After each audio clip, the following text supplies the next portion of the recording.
All right, welcome to Oregon Politics Live, June 27th, 2026. We're going to talk about recent news articles that highlight issues facing Oregon and possible solutions and action steps.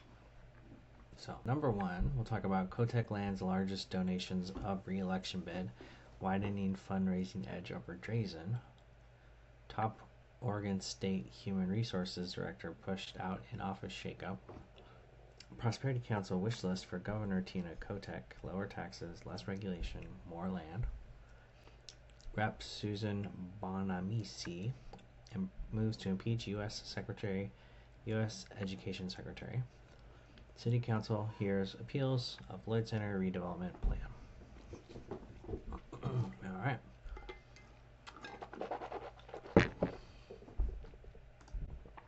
So we'll start with the first one. Kotek lands largest donations of re-election bid, widening fundraising edge over Drazan. Governor Tina Kotek received 3 of the largest donations to her re-election bid so far, all in quick succession late this week, significantly expanding her office coffers with months left in this year's race for Oregon governor. The trio of donations totaling $1.65 million are the first of many massive contributions expected ahead of the November election, in which Kotek will face Republican State Senator Christine Drazan of Canby. The contributions reported on Thursday and Friday came from the National Democratic Governor's Victory Fund, which gave Kotek $1 million. The political action committees of Oregon unions representing electricians and nurses was sent $400,000 and $250,000. Before this week, Kotek's largest donation was $250,000 contribution from the Democratic Governors Group in December. That brings Kotek's cash on hand to $5.3 million compared to $700,000 for Drazan. Drazan has raised $3.9 million since January, but spent much of that leading up to the primary election, where she faced several high-profile opponents. Total spending the race is now past $10 million, with Kotek having received $6.5 million since January 2025. 4 years ago, Kotek raised more than $30 million in her first bid for governor, compared to $22 million for Drazan. The race is not expected to ramp up until this fall, but both candidates have spent significant time fundraising and honing their preferred message. Kotek has so far prioritized attempting to tie Drazan to Donald Trump, while Drazan has attempted to characterize Kotek as a failed leader due to Oregon's stagnant economy, poor education outcomes, and other persistent crises. Yeah, and if I was going to think about the two, Kotek's trying to tie Drazan to Donald Trump is pretty lame, honestly. As someone who votes Democratic most of the time, like, why don't you run on what you want Oregon to be or your own record in Oregon instead of tying your political opponent to Donald Trump just because Donald Trump's very unpopular? That's just super lame. And Drazan is trying to say she's a failed leader. I think that's a better approach to politics. I mean, keep it about Oregon, keep it about the record, keep it about where you want Oregon to go, not about Donald Trump, Yeah, so regarding the actual article, not just how they're framing the message, so the last race, she raised $30 million in the bid for governor compared to 22 for Drazan. The other thing with Oregon is it's uncapped contribution, so there's no limit to the amount of money someone can contribute to a political candidate. That's supposed to change in 2027, but not in time for this election, and we'll see if the legislature actually holds to that limit to campaign contributions in the future, or if it'll just keep being the Wild West. But yeah, it does suck that they're allowed to raise so much money, because then they just flood the airwaves with their super annoying ads. But last time it was a wide open seat, but I kind of expect it to be another shit show. So policy recommendation is probably like some sort of cap to contribution limits, and Rainmaker rankings. I don't know, I'd probably give the status quo a D.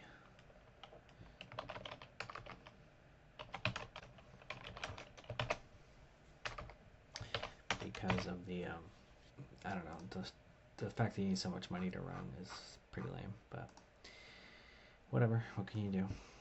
Alright, now let's read this one. Top Oregon State HR Director pushed out in office shakeup.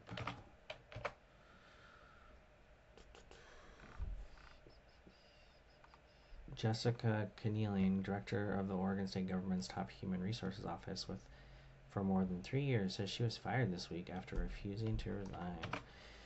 The chief HR officer in the State Department Administrative Services, Kenealing, oversaw statewide human resources policies, blah, blah, blah, blah. She earned $261. Okay, her boss, Director Betsy Imholt. I do like having their pictures if possible. So let's see what Jessica Kenealing looks like.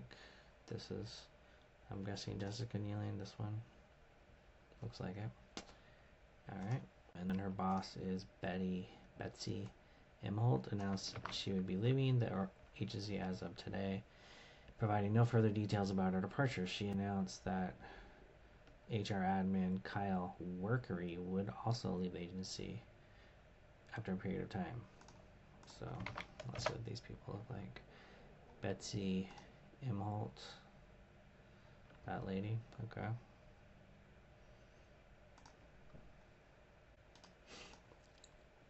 Who was the other? Kyle. They also found Kyle Weracki. Let's see, Kyle. What are you looking like? This is Kyle. Okay. How's Kyle doing?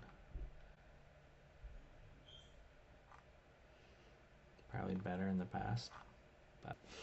And Betsy is this person. I think she's been in state government for a very long time. Yeah, Department of Rev, Oregon Early Learning, Chief of Staff to the Oregon Senate President's Office, Oregon Department of Transportation. So she's a bit of a lifer here in the Oregon state government. Alright. Kenealing said her departure was involuntary, but declined to comment further. I will go on the record, say I did refuse to resign, and that's really because I stand behind the decisions I made, the advice I gave in order to hold public officials accountable. Okay.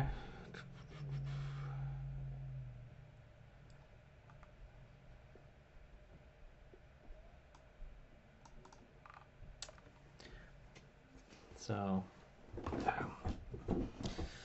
I don't know. It's hard to know from this article what is exactly who the culprit is, or who's the who did the right thing. Was Kenealing standing up against something, or so? It's hard to know if this is news or what.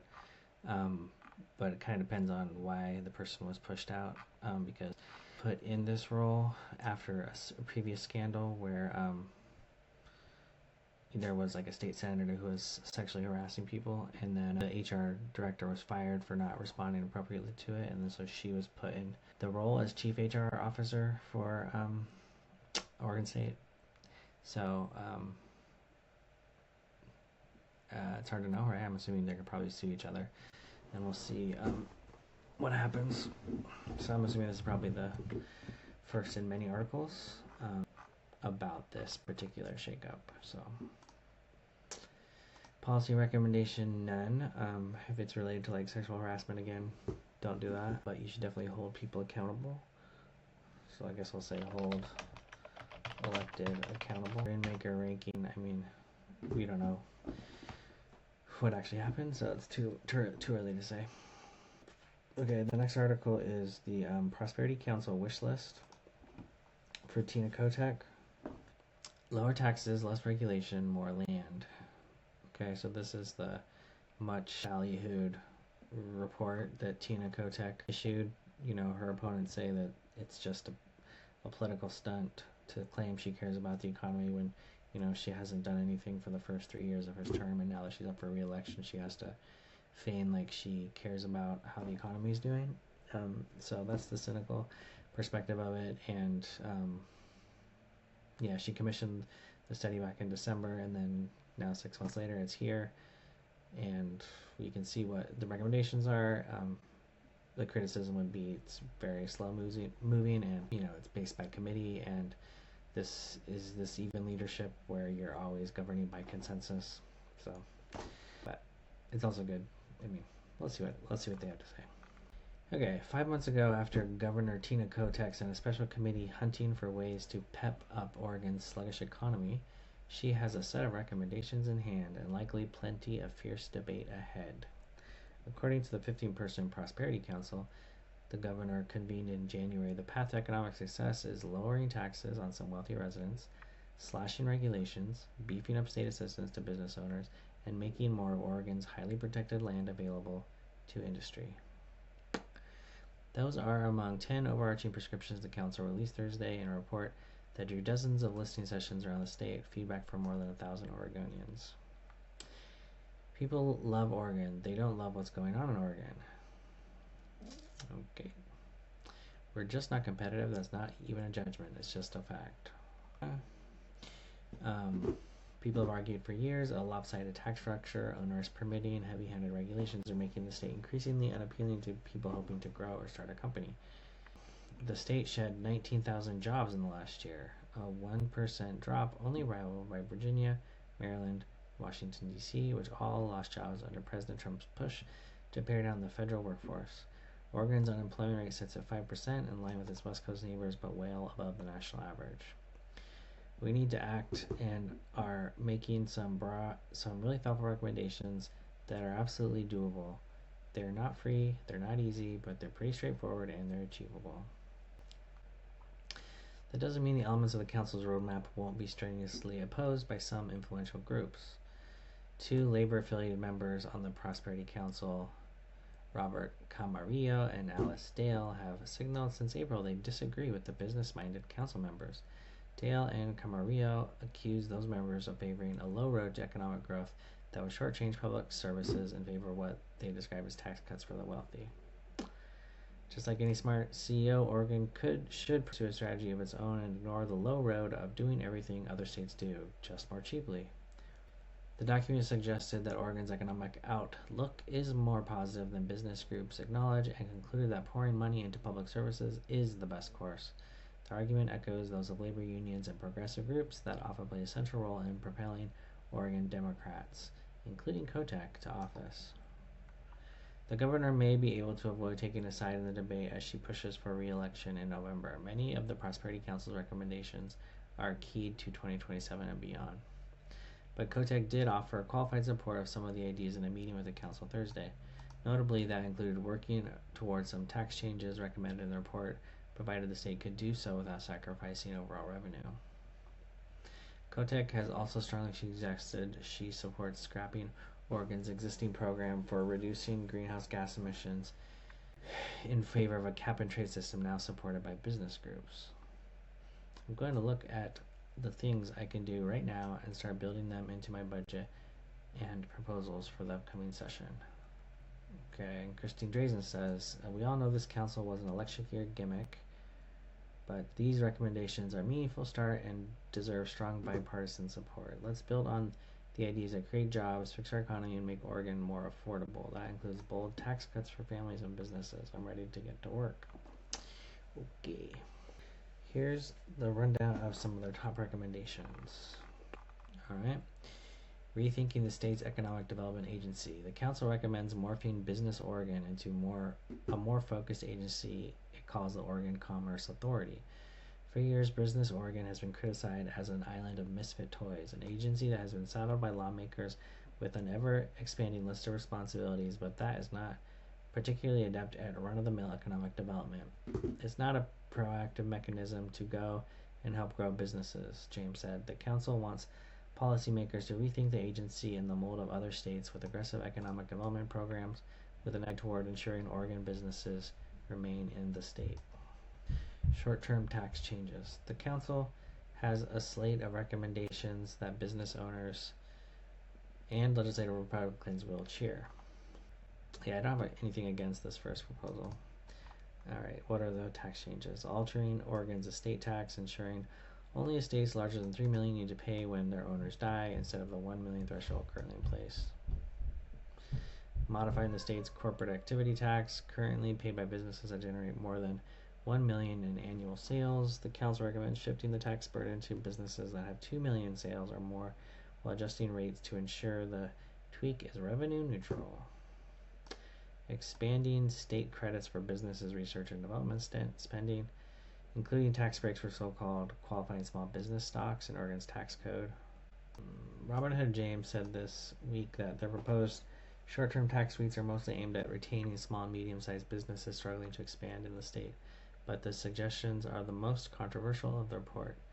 Two members agreed with some of the short-term tax changes and expressed concerns about blah blah blah blah blah blah blah. Okay, so this estate tax, I honestly don't know how this is going to make the economy better. It's just helping rich people.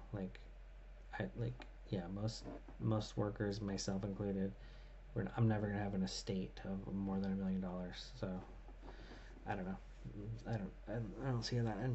And this is somehow gonna make the economy grow. I don't think it will. Corporate activity tax. This could impact the economy because it's basically a sales tax that's paid by large businesses.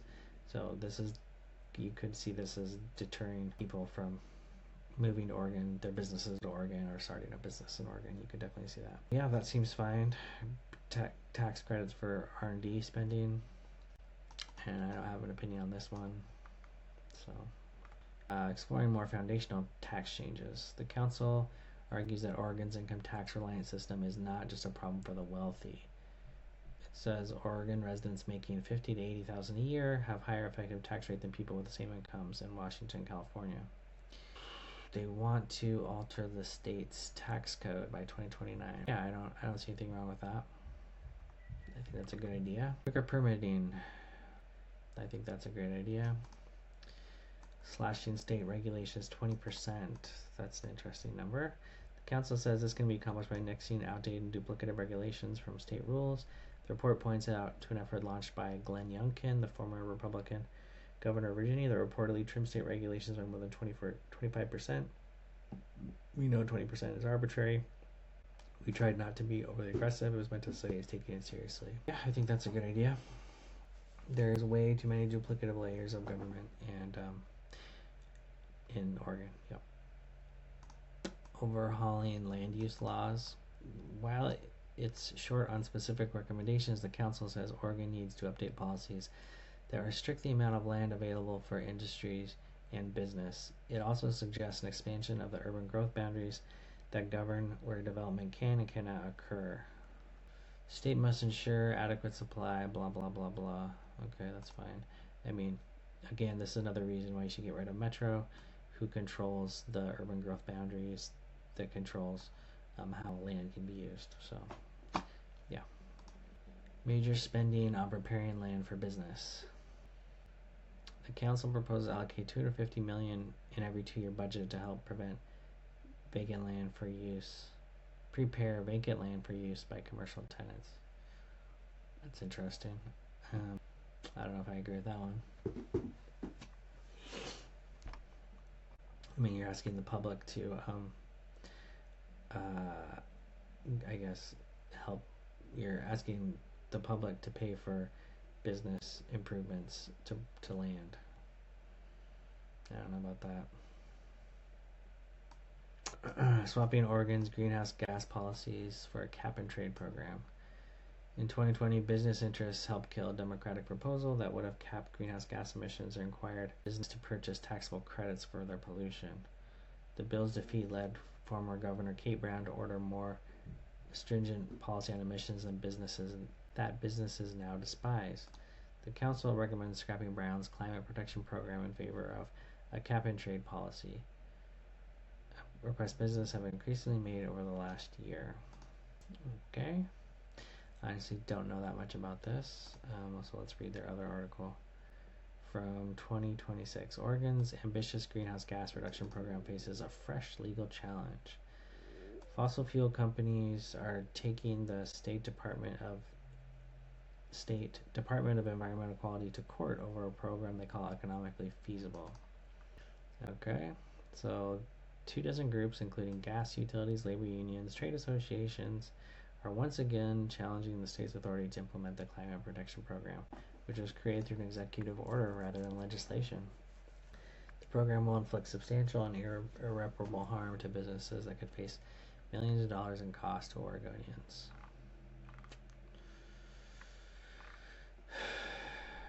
Yeah, I mean, I would probably support getting rid of that. Yeah, if you're gonna completely handicap humans' ability to make money and provide for themselves, then in order to save the planet, you're gonna have a bunch of very unhappy humans and humans are inherently selfish. So if you don't let them, like, have enough money to live and survive, like, they will destroy the planet, just like all the other humans have beforehand. So there needs to be a balance between making sure humans' needs are met and also protecting the environment. So that seems like a fine idea. A new council on preparing Oregon workers. The council recommends Governor's Cabinet of Economic and Talent Development to lead efforts to improve K-12 educational outcomes and better align higher ed institutions with the state. Yeah, I mean, that's in theory a good idea, but another freaking economic and talent development council, is that really needed in Oregon? They already have like 1 million of those. If you can disband all the other ones and just have this one, sure. But I don't know if another council is the way to go. More funding for higher ed. Without offering specifics, the council says Oregon needs to bring its spending on public universities and community college in line with other Western states. Oregon ranks 37th nationally in higher ed appropriations per full-time student and invests 24% less per student than the national average, contributing to some of the highest tuition costs in the West.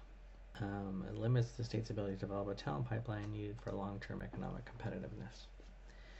And I definitely agree with that one. So that is pretty good recommendations. Let's see if anything come from them. So I will put my rankings here. Let's see. The policy recommendations is 1 million, so we'll just do it right here, paste without format. Policy recommendation is short-term tax changes. Altering Oregon's estate tax.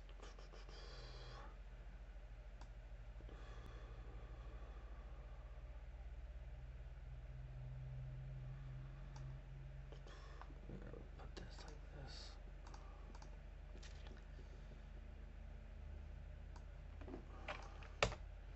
Altering Oregon's estate tax, I'll give that a D. Modifying the state's corporate activity tax, I'll give that a B. Expanding state tax credits for business research spending, A, probably. I don't know. It's hard to know. And clean tax breaks for so-called sales. I don't really know what that means, so I'll give it a C. Or maybe a TBD, maybe is better.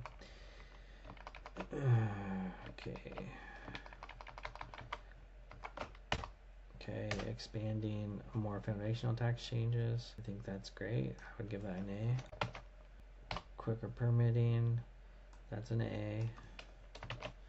Slashing state regulations, 20%, that's an A. Overhauling land use laws, that's an A. And major spending on preparing land for business. I don't know, this one feels inappropriate to me, honestly. The private business should do that themselves. It's not the public's responsibility. Are you going to give us a percentage of your profit of your company after you have done it on the back of our public dollars to like prepare the land for you? Nah, fuck that. Swapping Oregon's greenhouse gas policies for a cap and trade program. I mean, it's probably an A, honestly. I should do more research into that. The new council for preparing Oregon workers. I mean, I'm going to give it a D just because who the fuck needs a new council? We do not need new councils. More funding for higher ed, A. Those are my rankings on that.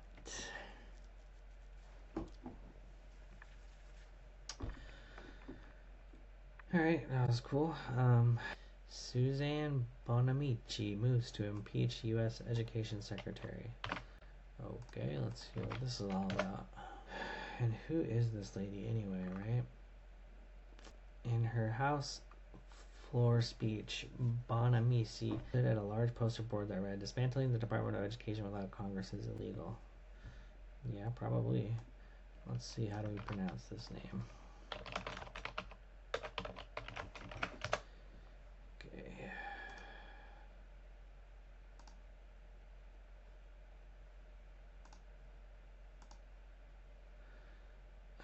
Bonamici. Yeah, Bonamici. So I was saying it correctly.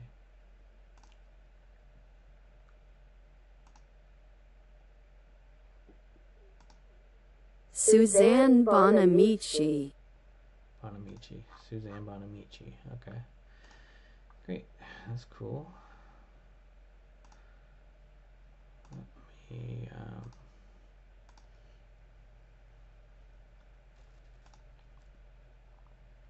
just want to quickly look up Suzanne Bonamici and what she's up to.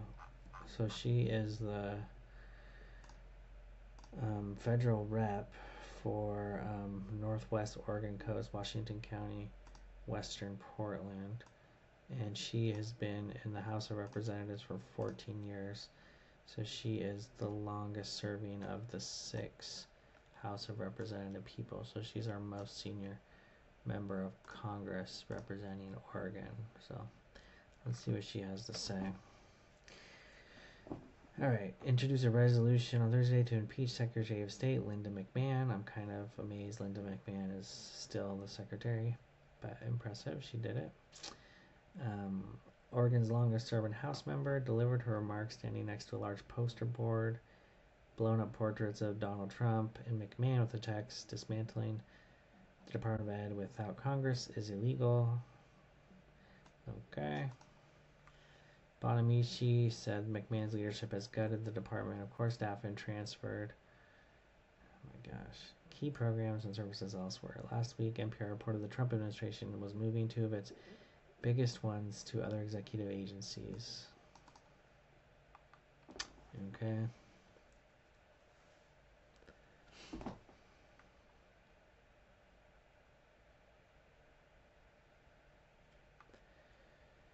It speaks volumes that the House Democrats think an impeachable offense is working to improve student outcomes and reduce the federal bureaucracy, McMahon wrote.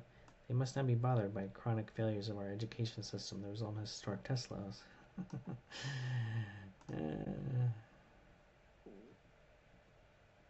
Yeah, honestly, I don't know about this one because I don't know enough about the Department of Education and what it does and if it's actually doing something useful at a federal level or yeah, I mean I support teachers and I don't know how much the Oregon Department of Education or the federal Department of Education actually does, if they're doing anything useful or if they're making things harder for the teachers and kids to read and stuff. So it's hard to know.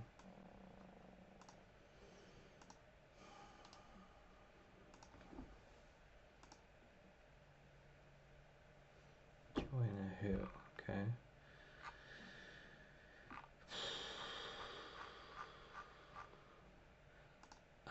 Yeah, I mean, I guess if I'm ranking this one, I would say like, sorry, if I'm ranking it, I would say, I mean, I appreciate that the federal reps are speaking up on things. I don't really know if dismantling the Department of Education at the federal level is a good or a bad thing. So I think it's probably a TBD. But thanks for standing up for something. So A for effort. I don't know if it's all right. So now what's the last one we're gonna do?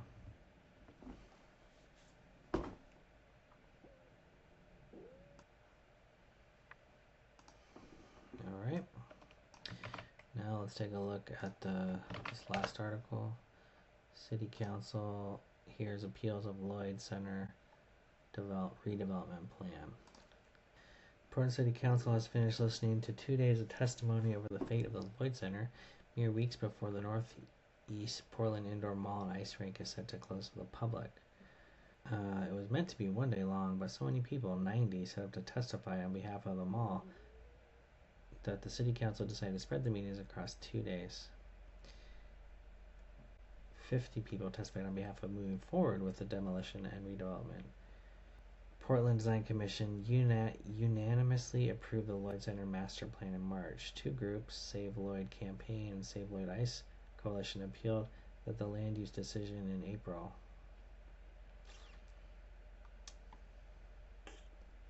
Numerous children wearing Save Lloyd Ice Cream Coalition t-shirts testified on behalf of saving the ice rink. One person wearing a sequin jacket and top hat stood up after testimony saying the 1970 Joni Mitchell song Big Yellow Taxi. Don't it always seem to go that you don't know what you got till it's gone? They paid Paradise and put up a parking lot until security escorted her out. Nice.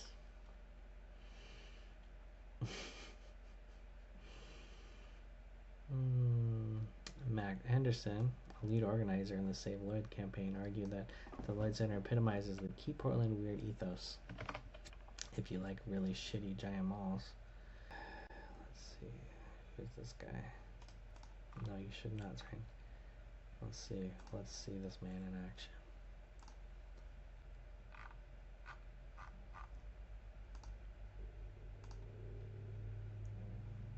Oh God. Don't know if I can watch this.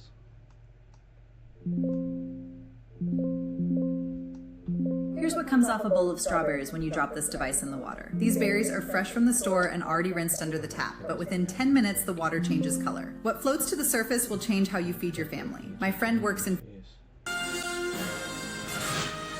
From K2 News, this is Your Voice, Your Vote. Welcome back to our show inside Lloyd Center. Soon, this iconic property will be torn down with plans for a new mixed-use development with living spaces, public spaces, even a music venue. You just heard from the man behind the project to redevelop this property. Now, you'll hear from a group trying to preserve this piece of Portland history. Joining us now is Matt Henderson, a current tenant here at the mall and a member of the Save Lloyd campaign. Thanks for being here. Thanks for the opportunity. This topic and this space are clearly very important to you. What does the Lloyd Center mean to you and the community? To me, honestly, it's hard to speak on behalf of all the various groups that call Lloyd Center home currently, but to me, it's just that it really does represent some of the very best parts of what I love about Portland. And everything from the artists and the creative businesses and the sort of innovative thinking that defines our city. There's all sorts of different groups that convene here just to kind of use. From the new master plan that was recently approved. Thank you. Yeah, we that the mall So would make it a true attraction throughout the city. it seems like from the ownership group that the plan is moving forward with this. Yeah, I mean, Some of the very best parts of what I love about. hard knowing this guy, but yeah, basically this is, even if the city council wanted to stop this, I don't think they could because it's private property and the owner's already planning on closing it down and then putting up the mixed-use neighborhoods and facilities. And I'm 100% in favor of getting rid of the Lloyd Center because it is a blight and it's a terrible empty concrete thing, and like you walk a few blocks past it and it's like, oh look, a nice vibrant neighborhood, cool shops, a nice place to live, and then this is just like you're stuck in the 80s and it's really sad. So I'm 100% in favor of getting rid of it and building something new and better. So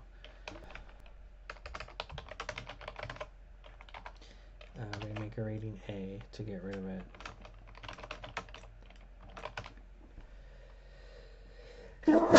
Excuse me.